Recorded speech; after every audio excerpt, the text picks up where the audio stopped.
Hello, and welcome back to Primate Happy Hour. We're about to start episode 4, but just to review, if you're new to the channel, I just want to tell you what we're about. Well, what I'm about, really, it's just me. I'm the petty primate. But, so the idea of this channel is that I get really drunk, and I try to talk to you and try to educate you about different primate species over the entire episode. And so, it sounds stolen, but tonight's episode, I'm drinking a nice Hendrix cocktail. So it's Hendrix gin. They released a special edition of Hendrix Lunar. It's a nice gin mix with apple juice, lime juice, and a little bit of ginger libation. It's really good, so cheers to that. But yeah, so this is what you can expect from this channel. Thank you for tuning in. And so, I've been working on a little jingle, so here we go. Pour yourself a glass, sit down on your ass. It's time for the Primate Happy Hour. I'll edit it, auto-tune it, T-paint it, it'll be fine. But so let's go ahead and get started today's episode. So today we're going to be talking about the red-shanked douc langur. That was by a special request, so that's what we're doing. And so I will insert another picture right here. Imagine like Blue's Clues. We just got a letter. We just got a letter. But it's going to be right here. So red-shanked douc langur, or the Latin name is Pygathrix nemaeus. Something like that. Pygathrix nemaeus. It sounds like a Marvel villain, honestly. Like, you know, like, oh, y'all better watch out for Pygathrix. You better not snap a queef. It is what it is. But anyways, so let's get started. So with these red-shanked douc langur, they're really quite adorable. So they're an old world monkey. So you can find them in Asia, Vietnam, Central and Southern Laos, and Northeastern Cambodia. Just for a little physical description, even though you can see the picture, they have what's known as a agouti coloration. And so that's going to be kind of like a grayish tint with like a highlight of brown in between that. And so that's going to be just on their back bellies and upper arms. Their forearms are going to be white, and their lower legs are going to be this really deep tone red. It's really beautiful, like a nice like maroon mahogany. It's really a quite cute little primate. Their face reminds me of like kind of like a dreamsicle popsicle, so like a little orangish swirl, so it's a nice little like orange creamy mix around their eyes, and then right around their face is a nice alabaster white, so the finest of the whites, alabaster. But it's a nice combination. They look really cute, really pretty. They work it off, and it works out. This species is slightly sexually dimorphic, meaning that the males are going to be larger than the females, but only slightly. And so the males weigh about 8.8 kilograms, and the females on average weigh about 6.6 kilograms. And so honestly, I love this monkey. This was a special request, and I did not know anything about this species before someone requested it. So thank you. I want to say it was my little brother who requested it. You know, thank you for tuning in. But no, they're actually really cute, and I don't know, they're just kind of cool to look at. Their lifespan is about 25 years in captivity. I couldn't necessarily find any information on their life range outside of captivity, but I imagine similar range, maybe a little bit older, maybe a little bit younger, depending on conservation, habitat resources, etc., etc., etc. This drink is really good, you guys. I'm not gonna lie. It's been my guilty pleasure. But so I've already told you where they're found at. So their kind of habitat is both subtropical and tropical broadleaf evergreen or semi-deciduous forest. I don't know about you, but the word deciduous just, I don't know. Part of me wants to break down and start singing Fergalicious by Fergie.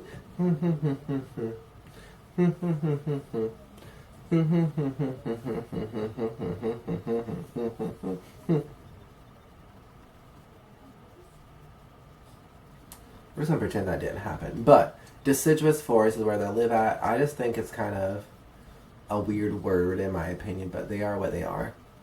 So they are diurnal.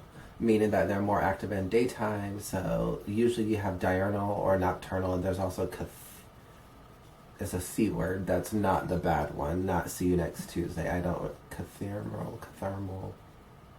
I don't know, but they're not that. They're diurnal, and they're also arboreal. So meaning they live high up in the trees, and they usually travel through the canopy of the trees as well.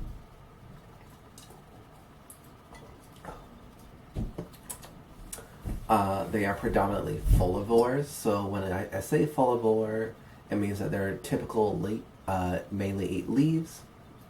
But with that, which I've said in the other episodes in the past, and just in general moving forward with any primate species, honestly any animal, and even humans, there's always going to be exceptions. And so even though they're mainly folivores, they're mainly eating leaves, they will eat fruits, flowers, buds, and barks, especially if their habitat is kind of, not the best, kind of deficient amount of resources. Same thing, you may prefer to only eat the highest quality of meats and fruits and vegetables.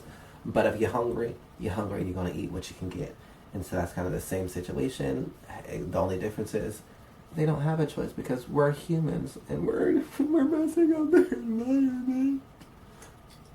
We're messing up their environment. We need to do better. So, they are generally live in family groups consisting of one single female or one single male and multiple females. And so that's kind of ideal for a lot of old world monkeys. Is usually there's one dominant male who's doing most of the mating with the females.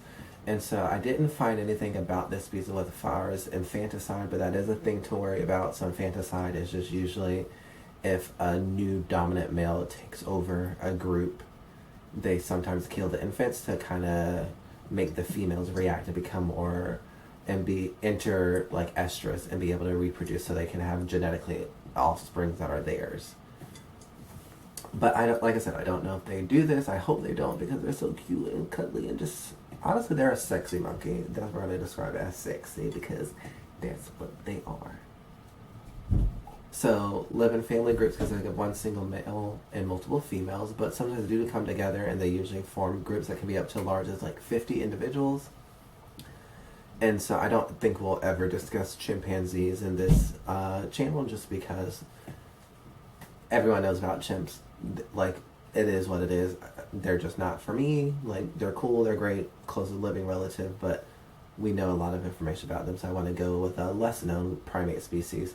But so they have this fission fusion system that are seen in chimpanzees. And so what that means is that they might have one huge group, but they'll split into little tiny groups where they go hunting, foraging for food, and they separate into smaller groups, but then they also come back together. So this is seen in this species as well as in the red-shanked douc lemur, or langur, not a lemur, not a lemur, not a lemur. Disclaimer. Do you think that the red-shanked douc is a lemur? Well, you are wrong. It is a langur, an old world monkey. So don't confuse it, even though I confuse it, but that's because blaming on the goose, blaming on the henny, blaming on the alcohol. So after that, we can kind of just discuss their mating behaviors. And so females reach sexual maturity around the age of 4 years old, and they breed about every 2 years.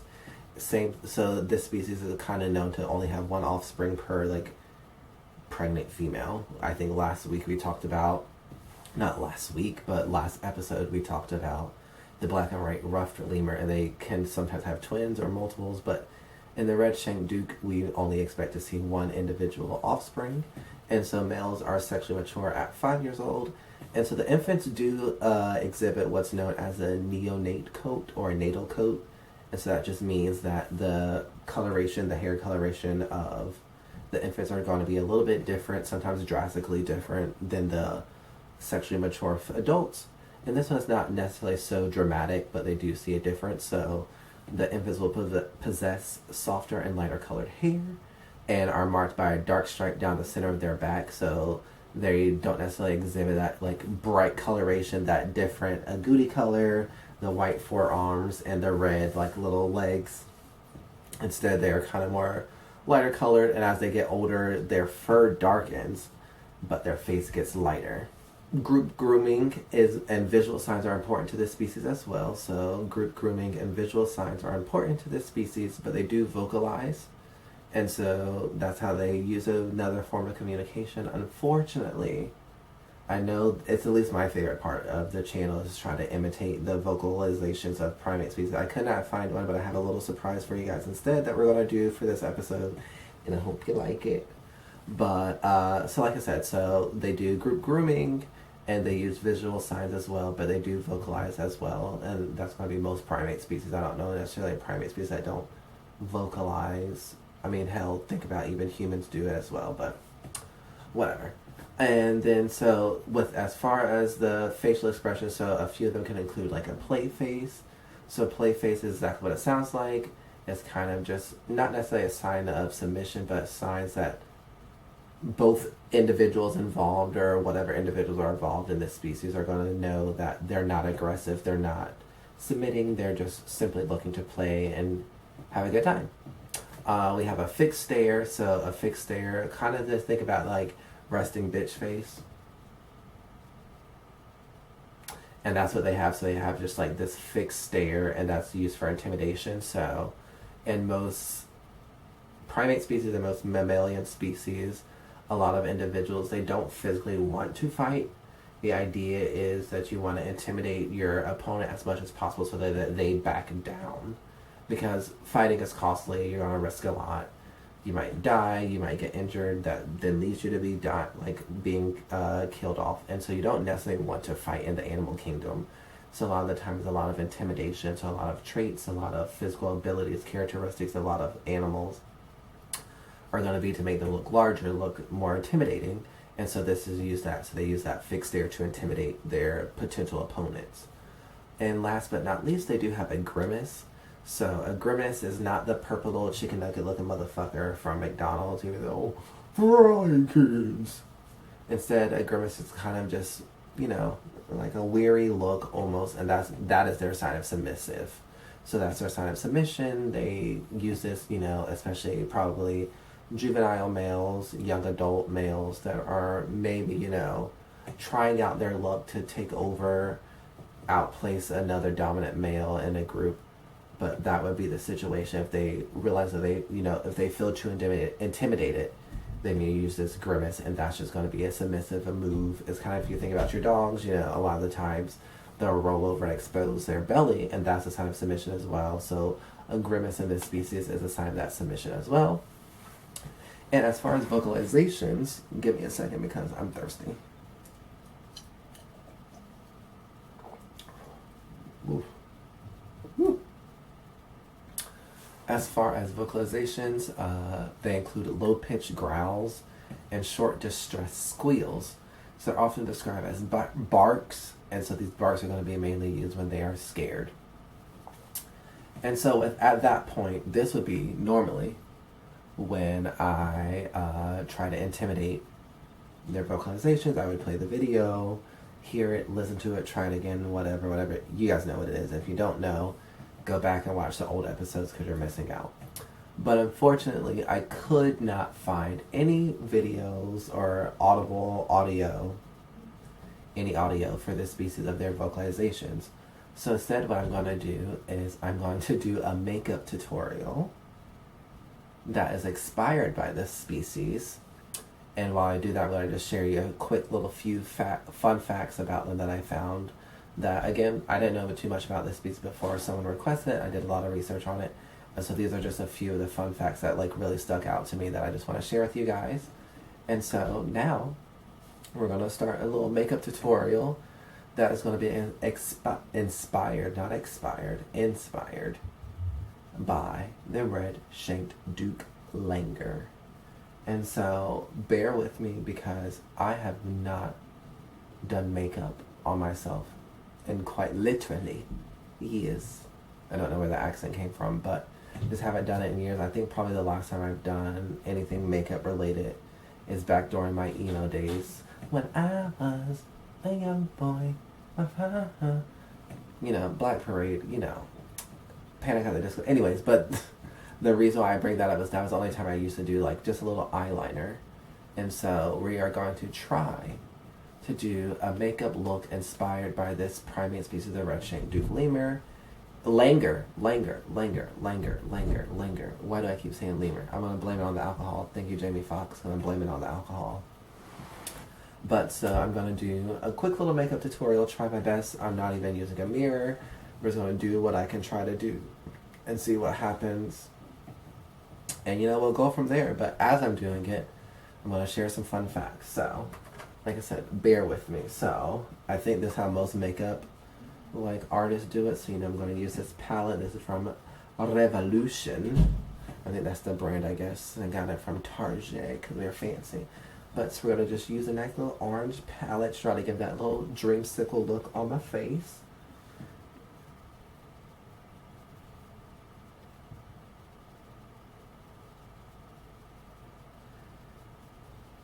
So like I said, we're just going to do a quick little makeup tutorial. I don't even know how this is working out, so we're just going to kind of go with what we got while I share some fun facts. So ironically, I don't know if it's actually ironic. I swear I say that word so many times, and the only time I actually ever use it appropriately is when I make a joke about ironing. But irony is not the case here. But so this is one of the most colorful primate species, if not the most. And so a lot of individuals actually call this species the queen of primates or the costume ape. I prefer the queen of primates and not the costume ape, especially since it's not actually an ape. It's a monkey. But whatever. So the queen of primates is actually a pretty cool name in my opinion, because when I was looking for different names and primate usernames, whatever, on Instagram, and I used to call them panhandles, but I don't think that's the word, but little handles, little usernames. If Petty Primate wasn't available, Queen of Primates would have been beautiful. My gay ass would be living for a child. The Queen of Primates, darling. I am living, gagging, giving you life, realness. How's this makeup coming out? Because again, I don't have a mirror, so I'm really just kind of doing what we have here. And we're just kind of working with it. I feel like I was wet in my hair. I don't know what I'm doing. But you know what? It's going to be a learning experience for both of us. Well, for me, for sure. And we'll see what goes from there. Another fun fact, besides them being the Queen of Primates, come on, that's a good-ass nickname to have, is the Queen of Primates. I mean, the fact that they call him the Queen and not even the King, because fuck sexism. The future is female, and that's what we're gonna do. But anyways, so another fun fact is that, so even though they are kind of very similar in appearance, males and females, besides that slight sexual dimorphism, males can be distinguished from the females by looking at two white spots on both sides of the aces. What's that, girl? That's a booty hole. Not a hole, Keisha. A valve. But I really am actually quite terrified of how this makeup is turning out. But so males can be distinguished by these white spots on both sides of their asses. And then another fun fact about the males, you've heard of blue balls, but this species, their genitals are actually red and white. So how patriotic? Maybe kind of, I guess not really, unless they have blue balls, which this species is not, but almost red and white, close enough. Valentine's Day, maybe. Who knows? Okay. And we're gonna mix it because I don't know what the fuck I'm doing. Please, I hope this really looks better than what I expect, because I know it's probably terrible, but it is what it is. We'll see what it looks like once I get done. But lastly, so another one fun fact that I kind of realized about them is that the word douc itself is an ancient Vietnamese word. So a lot of people who study language, I'm not going to try that word, I'm too drunk for it, think that it's an ancient word in Vietnamese that is thought to mean monkey. And so really their name is red-shanked monkey langur, which is just another type of primate species. And that's all the fun facts that I have for you guys. And so with that, I think we are done. I do have eyeliner, but I'm not going to attempt to do that because without a mirror, I'm going to stab my eye out. And I ain't trying to do all that tonight. No, ma'am. Not today, Pam. Thank you for tuning in. I hope you really enjoyed this episode. You know, I don't have that little vocalization part, but I have what I have, and I hope you really enjoy the makeup tutorial. Thank you for tuning in. As always, please share, subscribe, like this video, comment whatever species you want me to see do next. Share with your friends. I really enjoy doing these videos, and I hope you like them as much as I do. Thank you so much. Have a good night.